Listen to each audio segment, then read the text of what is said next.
sur la chaîne Les Oracles d'Or. Alors aujourd'hui nous sommes le 14 mars et je souhaitais faire un petit tour dans les étoiles comme la dernière fois avec l'oracle La Voix des êtres stellaires. Donc c'est un jeu, on ne pose pas forcément de questions et puis on voit le message qu'il a à nous donner. Donc je trouvais ça original de faire un petit tour dans l'espace, dans les étoiles. Alors, pour les personnes qui regardent cette vidéo, quel est le message de cet oracle? Alors, le messager, ça nous parle de l'énergie de Sirius, harmonie et équilibre. Donc, il y a des personnes qui vont peut-être avoir des messages, donc peut-être des contacts médiumniques. Donc là, on nous parle de l'énergie de Sirius. Donc,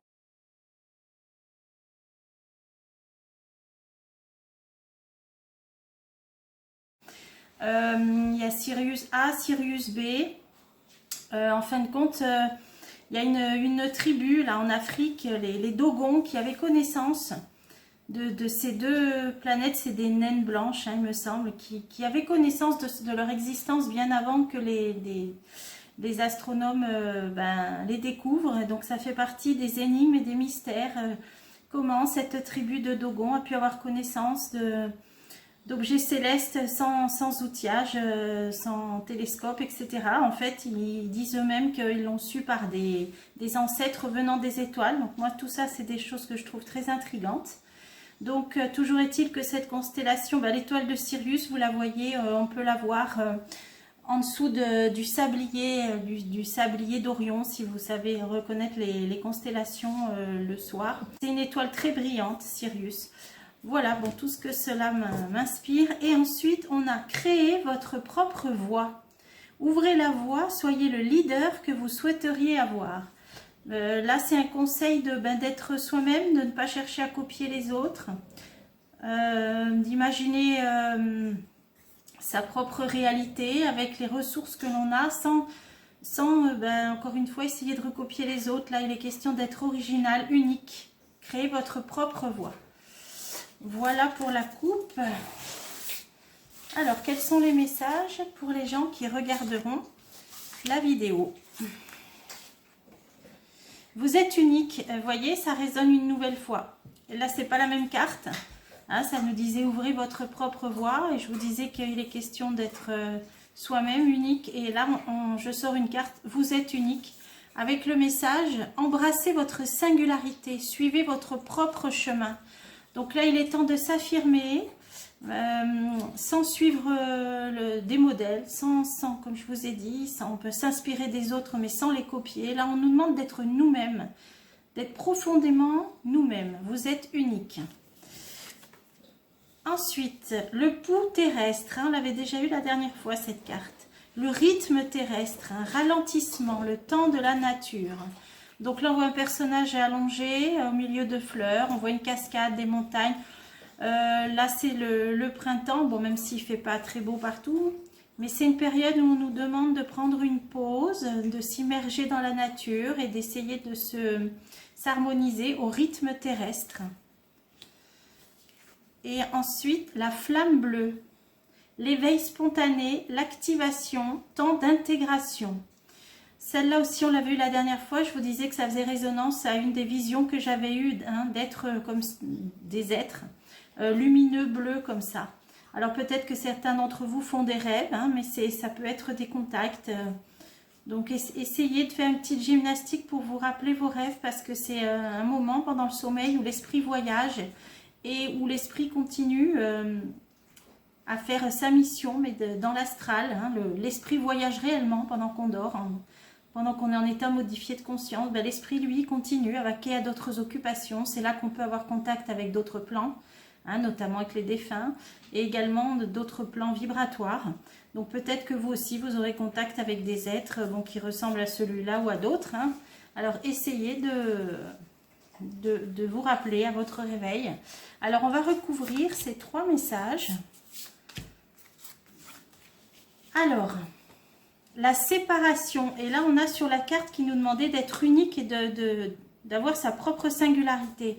Et là on nous dit c'est l'énergie de Mars, la colère, le conflit, puis le retour à l'amour, séparation. Alors là, il est question peut-être des conflits donc, qui se déroulent hein, sur notre continent, avec l'énergie de Mars, la colère, le conflit. Mais qu'est-ce qu'on nous demande de faire par rapport à ça? Qu'est-ce qu'on nous conseille? C'est d'être unique, d'embrasser sa singularité. Ça veut dire de peut-être pas penser, j'allais dire bêtement, mais comme on nous demande de penser, comme les autres pensent, essayez d'avoir votre propre jugement peut-être aussi, hein, c'est-à-dire de faire preuve de neutralité, soit d'écouter personne ou soit au moins deux sons de cloche. Moi je vois ça comme ça, hein, le fait d'être unique, c'est le fait de ne pas répéter comme un perroquet ce qu'on entend sans faire ses propres recherches. Ça c'est valable aussi depuis 2 ans.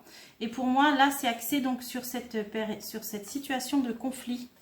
Là, donc j'ai envie de la recouvrir celle-ci. Le lâcher prise. Mécanisme de défense, dépendance, ouvrez-vous au divin. Donc là, entre être unique, une idée de séparation donc dans ces conflits, donc peut-être se démarquer des autres, ne pas suivre le troupeau entre guillemets, et le lâcher prise, donc c'est avoir votre propre pensée, votre propre opinion, votre singularité.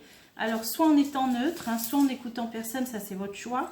Mais là, de toute façon, le meilleur conseil, on nous dit, c'est de lâcher prise sur cette situation de conflit. Alors, le pouls terrestre et prendre le temps là de s'harmoniser avec la nature. On a le premier pas. Action, suivez votre intuition pour qu'elle se manifeste. Alors, en même temps que de s'harmoniser au rythme terrestre, là, on nous parle de premier pas. Donc, il y a quelque chose qui va démarrer, qui va commencer, qui va se mettre en action. Et là, on nous dit à ce moment-là de suivre notre intuition. Donc là, c'est pareil, ça me donne envie d'aller plus loin. Qu'est-ce qui va démarrer? Souvenez-vous, un plan d'âme, la fatalité, la destinée. Donc, c'est quelque chose qui est déjà peut-être planifié, hein, le plan d'âme. Alors, les grandes lignes, hein, on a toujours le libre arbitre, on peut toujours prendre des chemins de traverse, mais à mon sens, les grandes lignes de la destinée, on les a déjà préparées à l'avance, ainsi que les rencontres, etc. Donc là, une question de souvenir, c'est-à-dire qu'il y a un voile d'oubli au moment de sa naissance. Hein, donc c'est dans le but de mener à bien cette mission. Mais il y a des plans, donc une grande ligne qui sont déjà établis à l'avance. C'est pour ça que là, on nous dit souvenez-vous. Alors peut-être essayer de lever un petit peu ce voile de l'oubli, même si c'est très difficile. Et parce qu'il y a un plan d'âme, là, ça nous dit plan d'âme. Fatalité contre destinée. Donc là, il va y avoir quelque chose qui démarre. Alors peut-être au beau jour, puisque là, on nous parlait au moment où on est en harmonie avec la nature. Donc pour le printemps. Et c'est quelque chose qui est destiné, qu'on a déjà établi, que notre âme a déjà établi. Donc c'est quand même assez intriguant. Hein. Je vais en mettre encore une. Iraët, qu'est-ce que c'est? La nostalgie de l'ailleurs. Le besoin de revenir à la source.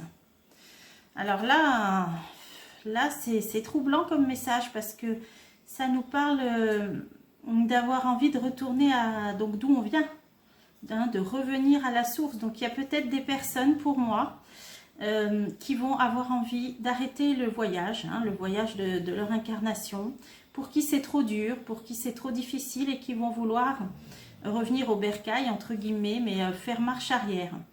Je l'ai eu aussi dans des visions, hein. Par rapport à ce qu'on a vécu il y a 2 ans, il y a des âmes qui ont préféré partir plutôt que de vivre là ce qu'on a vécu, ou peut-être encore ce qu'on va avoir à vivre. Il y a des personnes pour qui c'est trop difficile et qui préfèrent renoncer, et c'est le choix de chaque âme. Donc là, voilà, il y a des personnes qui vont activer le plan qu'elles avaient préparé, hein, on nous dit souvenez-vous, hein, en tout cas que leur âme avait prévu, et d'autres qui vont faire marche arrière, puisqu'il y a toujours le libre arbitre au long de l'existence. Et la flamme bleue, donc l'éveil spontané, temps d'intégration, pour moi c'est les contacts avec des êtres, d'autres constellations. Tous les chemins mènent à la source, une autorité intérieure, l'intuition, regarder vers l'intérieur. Donc c'est ce que je vous disais pour se connecter avec ces êtres. Hein. Alors certains seront appelés ou contactés avec certains êtres et d'autres avec d'autres, puisque pour moi il y en a quand même énormément. Hein. Il y a beaucoup de constellations qui abritent la vie, beaucoup d'êtres. Et tous les chemins mènent à la source. Donc là, voilà, pour se connecter à eux, c'est par l'intériorité, comme je vous l'ai dit, c'est quand l'esprit voyage, et notamment quand on dort. Moi, je vois que ça. Je vois que ça parce que pour être en contact sur notre plan, il faut être dans le même état vibratoire, et c'est des êtres qui sont, pour les bons d'entre eux, qui sont dans un état vibratoire beaucoup plus évolué que le nôtre, et donc on ne peut pas voir comme ça sur ce plan terrestre, et qu'on peut capter que quand notre esprit accède à d'autres plans, donc lors du sommeil. Donc c'est ça le retour à l'intériorité, à l'intuition. C'est comme ça que vous pourrez avoir contact avec ces êtres, et non pas là, comme ça, en étant chez vous, dans votre jardin ou ailleurs. C'est sur des plans vibratoires différents, donc ça peut se faire que quand votre esprit accède à ces plans, et c'est pendant le sommeil. Le cœur cosmique, dévouement, puissance, faites de votre vie une prière. Donc là, ça nous invite vraiment à se connecter, donc comme je vous l'ai dit, par l'intuition, par l'intériorité, donc lors des moments où votre esprit voyage, quand vous dormez, à des êtres d'autres. Donc là, on nous parle même, plus que de contact, d'activation, d'éveil spontané. Donc c'est des êtres qui aident à l'éveil, à notre évolution, éveil spontané, vous voyez.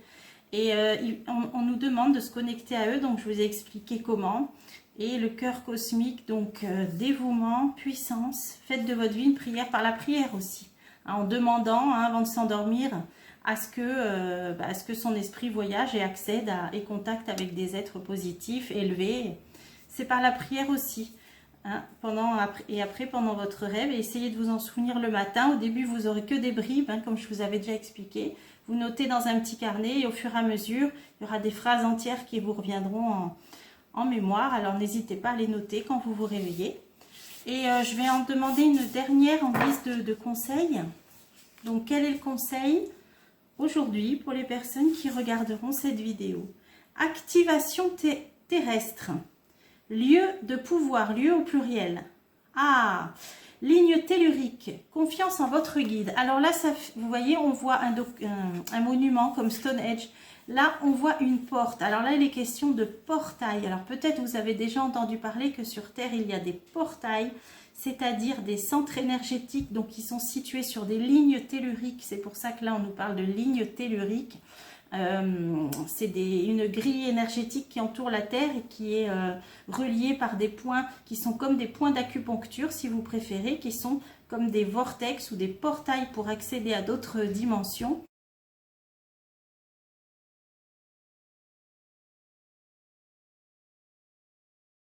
Donc là, on nous montre l'exemple de Stonehenge, mais il y a plein d'endroits sur Terre. Alors même moi, j'en connais pas. Hein, probablement les pyramides, probablement d'autres lieux antiques, certaines montagnes, certains monts, mais ça, alors ça, je ne suis pas pointue là-dessus. Là, on nous parle d'activation terrestre sur des lieux de pouvoir. Alors évidemment, ces lieux sont gardés, hein, même au niveau spirituel, tout le monde n'y a pas accès.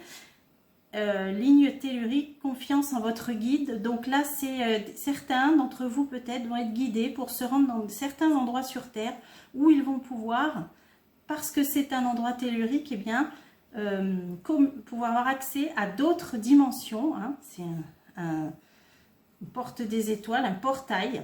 Alors, c'est pas que dans les films de science-fiction, il y a toujours du vrai dans les films de science-fiction. Et c'est cette carte-là, en conclusion, que j'ai envie de mettre en avant, parce que le message est très important. Donc, si vous souhaitez vous renseigner sur les endroits sur Terre qui sont des portails comme ça énergétiques, c'est un sujet très très intéressant. Moi, en vision, on en a déjà situé un ou deux. On m'a parlé d'un grand lac quelque part au Moyen-Orient, mais j'ai entendu dire que les pyramides d'Égypte étaient aussi des lieux comme ça. J'ai entendu dire le mont Bucarache aussi dans le sud-ouest de la France. Certains endroits du Pérou notamment aussi en Amérique du Sud. Bon, mais vous voyez que c'est loin d'être les seuls. Et il y a des endroits sur Terre comme ça qui sont de puissants lieux de portail. Voilà, donc je vous laisse méditer là-dessus et je vous dis à bientôt pour des prochains tips.